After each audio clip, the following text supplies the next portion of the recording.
Hello, everybody, and welcome back to the HerStory TV and the HerStory podcast.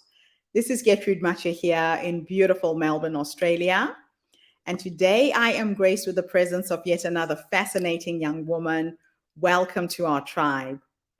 Before I start, I would like to acknowledge the traditional custodians of country throughout Australia and their connections to land, sea, and community. We pay our respect to their elders, past, present, and emerging, and extend that respect to all Aboriginal and Torres Strait Islander people today. So, for those of you who don't know me, I'm normally based in Wellington, New Zealand, but I am now in Melbourne, Australia for the last 8 months. And this is a traditional acknowledgement of the people who own the land that I'm standing on now. I feel very privileged to be able to share these amazing stories from women from all over the world, from right here in Melbourne. So thank you for having me and thank you for hosting me. So my next guest, please tell everybody your full name, where you're based, how old you are, and share your story with us today.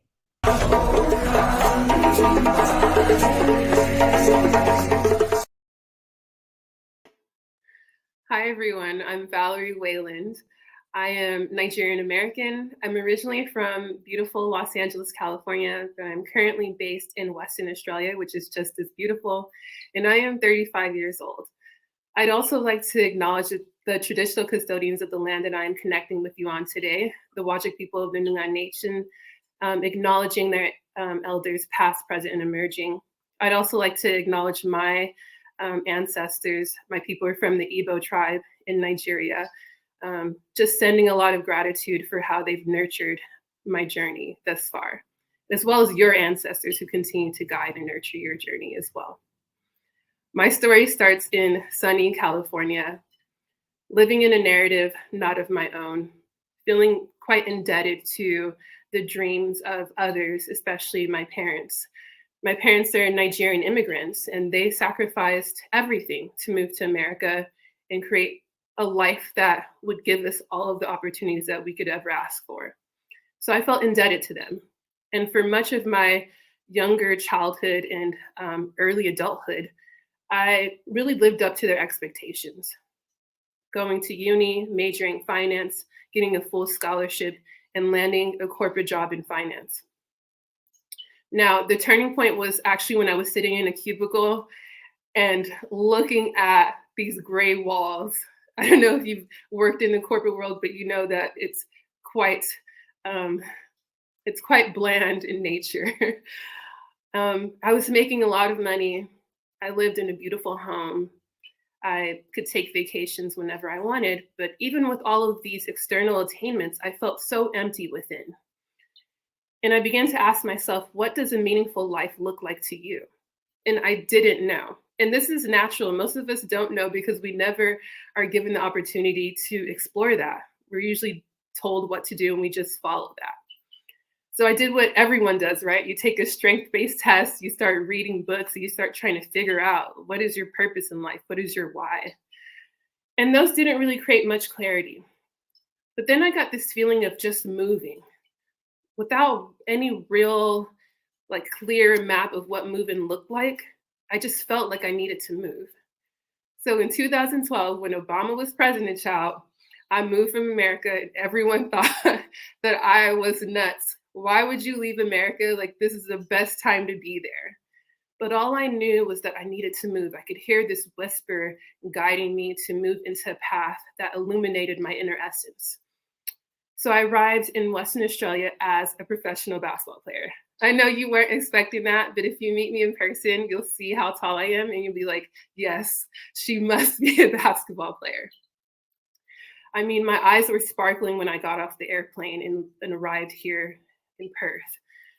And I just remember feeling so much excitement to begin this new journey of exploration. 3 months into that journey, of really reaching the top of a career that I didn't even think that I was going to get to. So I played at the national level. Unbelievable, I'm sure. I did not think that I was going to get there. I had a career-ending injury. And so they sent me, I was in Canberra at that time, and they sent me back to Perth. And that's when things start to get really dark for me, because I thought that I was finally beginning to build the life of my dreams. And then it all came crashing down. They took away my pay, and I was living off savings, and no one wanted to be with me. Everybody wanted me to go home and start over. And to most people, I was a failure. I had lost everything. A lot of people were wondering why I gave up such a good job in America for this type of life. I ended up having 3 ankle surgeries and being in a cast for 3 months. I was living on the 2nd story of a 2-story house, and each day I would actually crawl up the stairs and drag my crutches with me just so that I could eat. I know it sounds so sad, and I honestly was more depressed at that point than I could say that I've ever been for most of my life. It was a really dark moment in my life. But the difference in that experience for me was that I was no longer in a space of asking, why me? Why is this happening to me? And it was more about, what am I meant to be learning from this experience? What can I tap into to help me grow and emerge into something beyond my own dreams and expectations? And each day that I would crawl up those stairs and drag those crutches with me, I stopped looking outside of myself and I started looking within. I started to see my own inner resilience, my own inner strength. I began to love myself in ways that I'd never experienced before. I began to nurture myself. I began to slow down for the first time. I began to close my eyes and observe all of the thoughts that would emerge.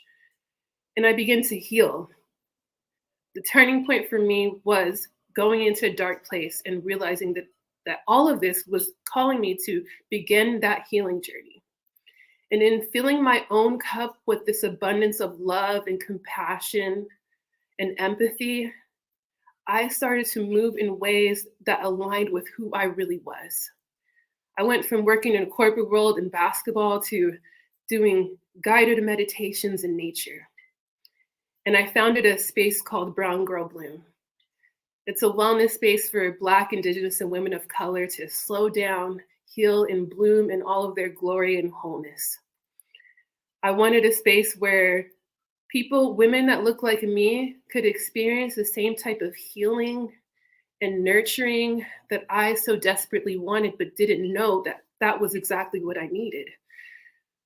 So what do? We sit in nature, we listen to the birds, we feel the wind, we observe what's happening within us, and we begin to just rest. I find that resting is something that we're never really encouraged to do, especially women of color, especially Black women, especially Indigenous women. Most of the time we look around ourselves and we see strong women who are completely unbothered and unshaken by the turbulence and the eruption that happens on an everyday, moment in all of our lives. But what I found, and what many of the women who've connected with Brown Girl Bloom have found, is that strength is actually vulnerability.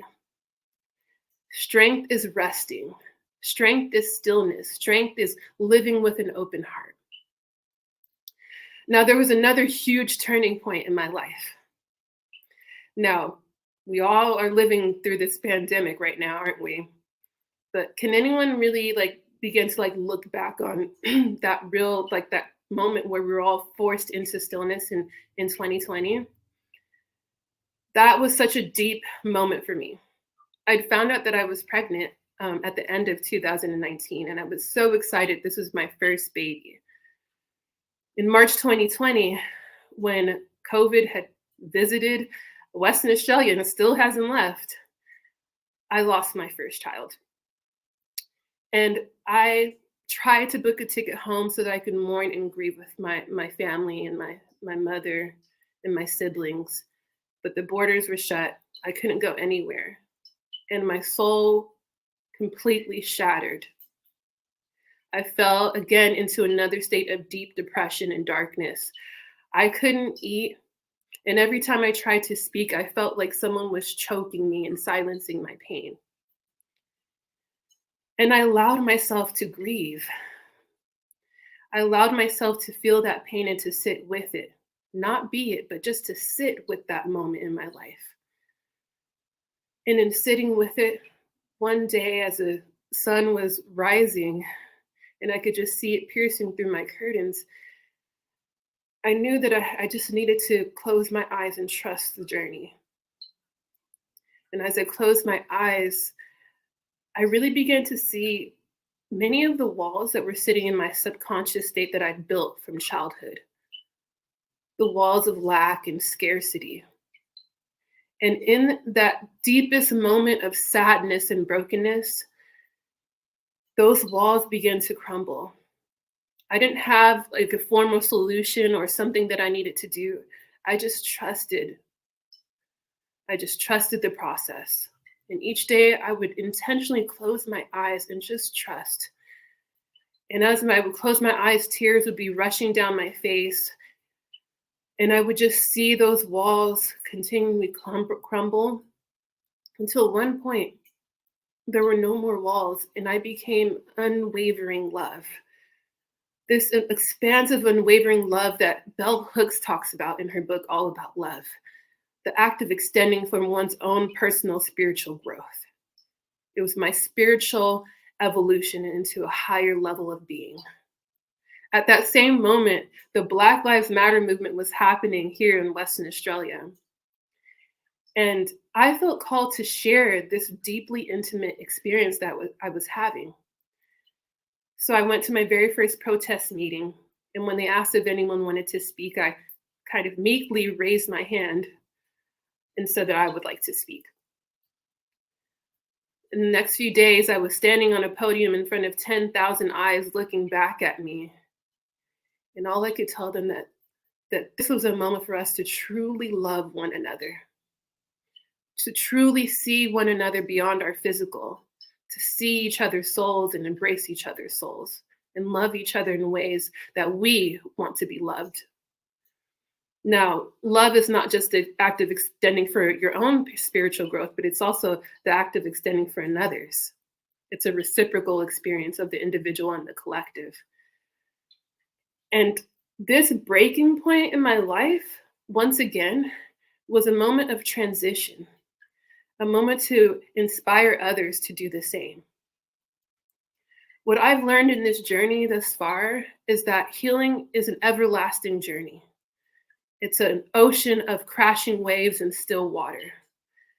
It's a daily experience of constantly observing your thoughts and entrusting that all is well, no matter how difficult or easy it is. So I want to encourage you to embrace your journey, embrace the highs and lows, nurture yourself in each moment, and be patient through that entire process. Thank you. Wow. You have been on a roller coaster ride with Yeah. so many ups and so many downs and so many ups and so many downs. What do you draw your strength from when you hit rock bottom? Imagine that there's somebody here right now who's going through a similar journey and they just don't have the energy to get up. If you could go back to your younger self and give yourself 3 nuggets of wisdom based on what life has taught you, what would you say? My first immediate response is to just pause and be still. Don't try to immediately figure things out or judge that experience in your life. When I look back at my life and in those really difficult moments, the first thing I did was just to slow down. The next was really to be gentle with myself and my heart. Be gentle with the process, not assume that it needs to be fixed immediately, and not feeling like you need to look a certain way in order to be accepted by yourself or by others. So being gentle with my soul has been so essential. And the last is to give voice to your pain. That doesn't necessarily mean having to speak it out loud, but to express it in different ways so that it moves from your body into something outside of yourself, right? So it can be through the form of creating art or writing. I did a lot of that when I went through losing my child. I began to create art. I started writing poetry. I started painting. Through my painting, I began to really connect with my ancestors in ways that I hadn't before. And I know you only asked for 3, but the 4th is really just to know, as I shared before, that everything is a journey. Healing is a journey. And there's never going to be a chapter in your life where you aren't going to be going through some form of turbulence or uncertainty or discomfort. So I think it's so important to embrace the discomfort just as much as we want to embrace joy and happiness. Very, very wise words. They say that sadness and happiness are 2 sides of the same coin, right? Mm-hmm. You can't know what happiness is unless you've experienced sadness. And sometimes we just have to sit with it. I think a lot of times we rush to trying to solve things or find a solution to what's going on. But I think it's in those still moments that the answers actually percolate and come through. Yeah. Very, very wise word of wisdom. Now, you have been a minority most of your life. Mm-hmm. Wherever you've gone, you're that brown girl in the United States. You come to Australia, it's the same feeling. Now, I've been out of Africa since I was 19, and there hasn't been a day since I left that I haven't been asked by someone where I'm from. Do you experience the same thing? Of course.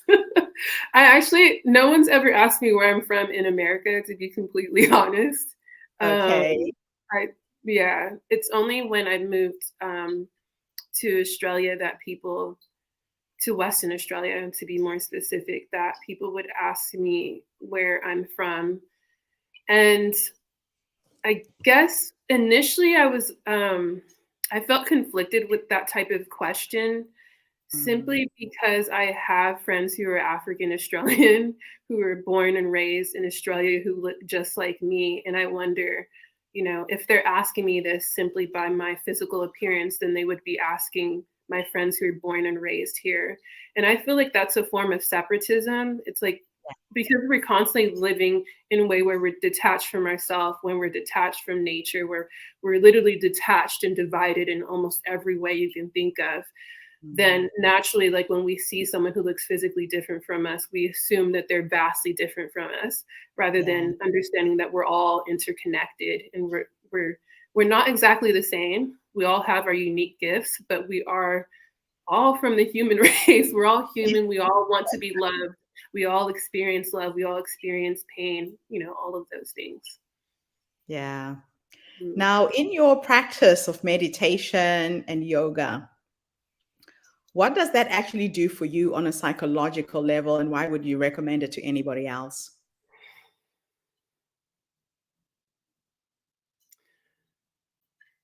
When I first discovered meditation, I didn't know that it was meditation.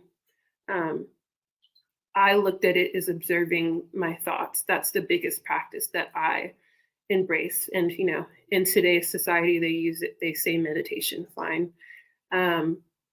But what it does for me on a psychological level is it allows me to detach from my external reality that is always constantly changing and deeply unbalanced, like in every part of your journey. And it invites me to stay grounded and calm at any moment in my life, and also to become more self-aware. And when you're living in a state of self-awareness, you're no longer in a state of constantly being triggered by the narratives of others and their perception and assumptions about who you are or who you should be, which oftentimes when they do that, it deeply unsettles us. And maybe we might feel frustrated or angry or all of these different emotions. But when we're self-aware and we're observing our thoughts and we're operating from within rather than from like an external place of being, we always know that as long as we're an expression of who we truly are, that's all that matters. I've had experiences where people have judged me based on my race, based on my gender. They've interacted with me in ways that I felt like are really disrespectful. And rather than taking on their energy, I know who I am, and I know that this person is simply a mirror of all of their own internal issues. So it really does allow you to detach from just like the external chaos and stay in a grounded state. Yeah, I think you're very right. You have to do that just to protect yourself. Otherwise, you're absorbing all of this negativity all the time. So you get to make a choice how to react or respond to that. Yeah. Now, how can brown girls like you and me find you? How can people participate in your movement? Tell us a little bit about that. Oh, well, it's quite simple. If you want to connect with Brown Girl Bloom, then I am most active on Instagram, and I definitely suggest following there. But if you're not active on the internet, or you just kind of occasionally tap in, I really just suggest like taking on some of the advice that I've shared in this space and spending more time in nature, spending more time taking yourself on dates where you are experiencing a deep sense of joy and peace. So that could be going on an artist date, or you go to the art gallery, or going for a quiet walk and just sensing all of the things that are happening around you, which will help with your journey to self-awareness. Yeah. Fantastic. So my last question for you is this. Is there anything I should have asked you? No one asked me that question before. No, I enjoyed just sharing my journey with others. And, if anyone has any questions, or they just want to have a conversation, I definitely invite people to connect with me. I didn't share that I'm outside of meditation, I'm also a Reiki master. So I do like energy healing. I'm also a writer and poet. So, I'm currently working on more wellness journals and books for women to tap into. So they can find that all on my Instagram page. Fantastic. Valerie, thank you so much for coming and gracing us with your presence today. Keep doing what you're doing. They say that peace begins with me. It's when each and every one of us are in that state of stillness that we change the world. So you really exemplify that. Your energy comes through so pure and so sweet. Don't change. Thank you to everybody who's tuned in today. The HerStory movement is attracting women from all over the world. Come back again tomorrow when I interview yet another amazing guest. In the meantime, have a fantastic day, morning, or evening, wherever you are in the world. And bye for now. Thank you, Valerie. Thank you.